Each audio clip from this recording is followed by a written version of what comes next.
Some days you're just tired and bored and you want a breath of fresh air. On such days, you don't want to be in the house. You don't want to go to the mainstream clubs. You don't want to go to the crowded restaurants. And on such days, ladies and gentlemen, I, Monique Macrin, is your plug. I am presenting to you the Nairobi Streets restaurant. Let's get inside.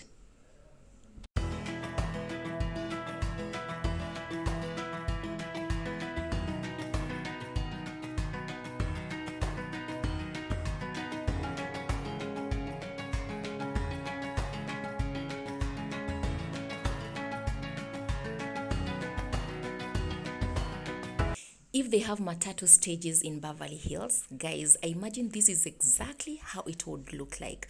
Packed with beautiful trucks, very organized, neat, friendly. Yeah, feels like some sort of an airport with matatus. I'm not sure if you get what I'm trying to say. And of course, in Beverly Hills, guys, they have yachts and helicopters and what have you. But in the Nairobi Streets restaurant, they have different types of trucks and buses. So the local is an Indian street food, mostly vegetarian Indian food.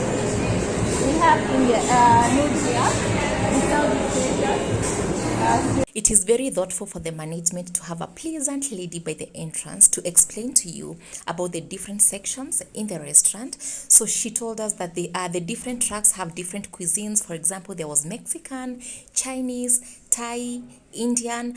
I can't remember every other section in here, but up there is a social place where you can go clubbing. Let me hit a pause and allow you guys to enjoy the beauty that is the Nairobi Street restaurant. As you can see, this place is very spacious, well ventilated and well lit, and people are wearing masks, so you kind of feel COVID safe. And not to mention, guys, this is a perfect spot for taking nice Instagram worthy pictures. I took lots of pictures. And see, wanatoka kwa track with their drinks and bringing them to your tables. Let's continue watching.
The uncolored cement flooring and the wood furniture brings out this cold temperature effect into this place. And then the walls, the painted walls and the lighting makes it warm. And that makes for a very perfect contrast.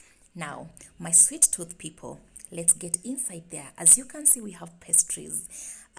You have two cakes there. And the ranges are from 150 to 300 shillings. That is very affordable. I mean, for a place like this in Westlands, basically in Nairobi, you don't get such prices, by the way. You don't. So that's quite a steal. You should thank me, guys. And this place was launched, I think, on date 16 of this month. So it's still new. Maybe the prices might go up by the time you're visiting. So just hurry. Always when you go to a place, the first thing you want to think about is the state of the washrooms. It feels like some artsy gallery. Yes, the toilets felt like that. So let's get inside and you're going to see it for yourselves.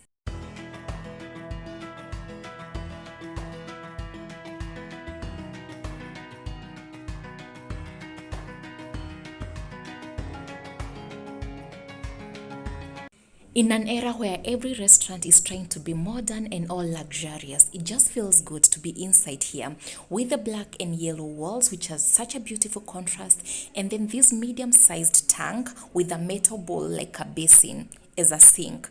This is different, and different is good. Different is good.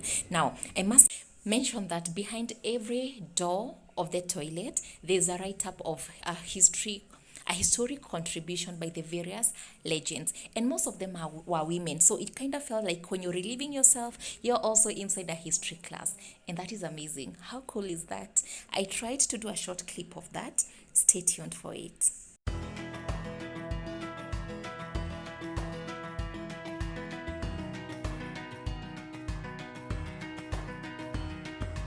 So inside this toilet, it's like being inside a history book. For example, behind here, there is that Manuel Sadawi, something like that, an outspoken Egyptian feminist. After the toilet trip, it was time for us to try and find a good spot to start with our first sampling. So what we did is that we tasted 4 different cuisines. So we kind of shared, that is the ice cream section, the hopscotch, but we didn't want to take ice cream because it's very cold. So we started with this Indian street food. We got burgers from there. They were tasty, but then I'm not a huge fan of burgers. So I don't think I have much to say about it, but the people who love burgers loved it.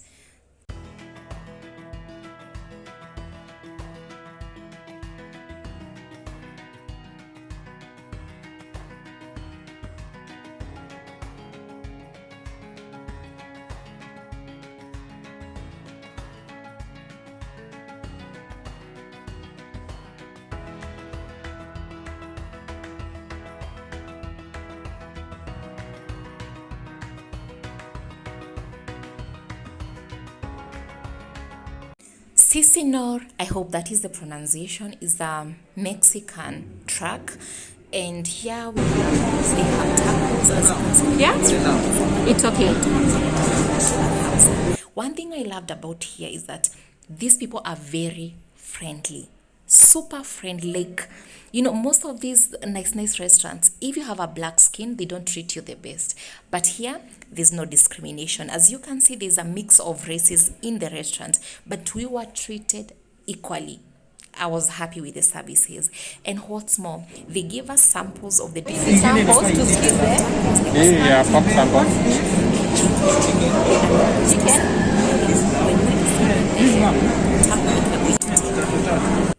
They made them for us. That for me, that was a win. That was a win. And Megan loved it.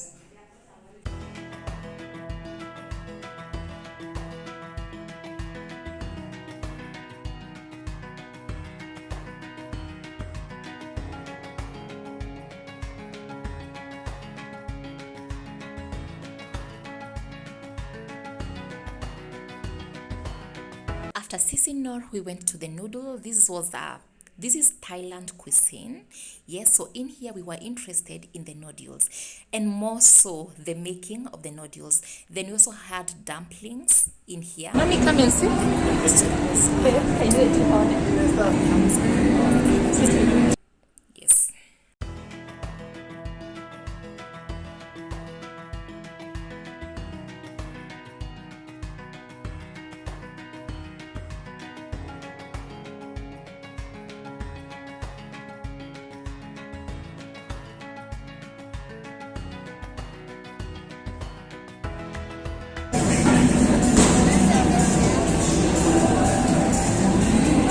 The win here for me was the fact that we were able to watch the preparation of the noodles, and I was just excited at how skilled and perfect this guy was doing it.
Megan, how is it? You don't like it? Just like Megan, I didn't quite love the noodles. The taste was too intense for me. I mean, it was good, the presentation was good, the services were good. Everyone else loved it apart from myself and Megan, I mean. And there goes shrimps. I never love them. I'm not a seafood.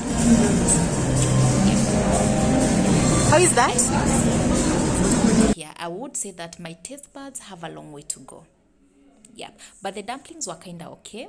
Only that they said that these were chicken dumplings, but looking inside there, I didn't see the chicken. After that, we stopped by the Fire and Door to get some pizza.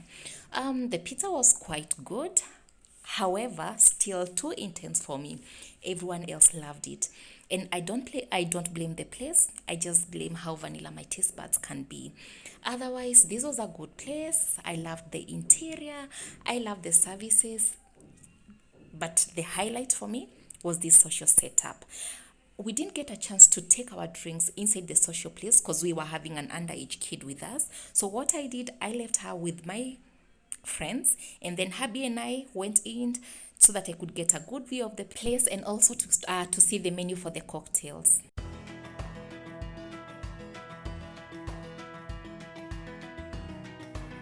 It's my life. Lazy. It's my life. I got dirty. It's my life. They have madhawachai, taotao, karada, kuna form, somoja, kibandaski, kanjo, kigeugeu, masansi, mbao, kasupu, and all the cocktails are from 950 shillings. Also, the beers in here range from 350. They have unique beers, by the way, not the kind of beers that you find everywhere. I took a Long Island. They don't make it as strong nowadays, but anyways, it was fun. It's my life. Lazy. It's my life. I got dirty. It's my life. On average, with 1,500 to 2,000 per person, you will have your meals. The cocktails, they range from 950 moving upwards. The beers from 350, the pizza from 1,000. Yes, the burgers from 800 moving up, the pastries 350, the juices 250. Guys, that was the Nairobi Streets Kitchen. From your girl, Monique Macrain. Please hit on the subscribe button.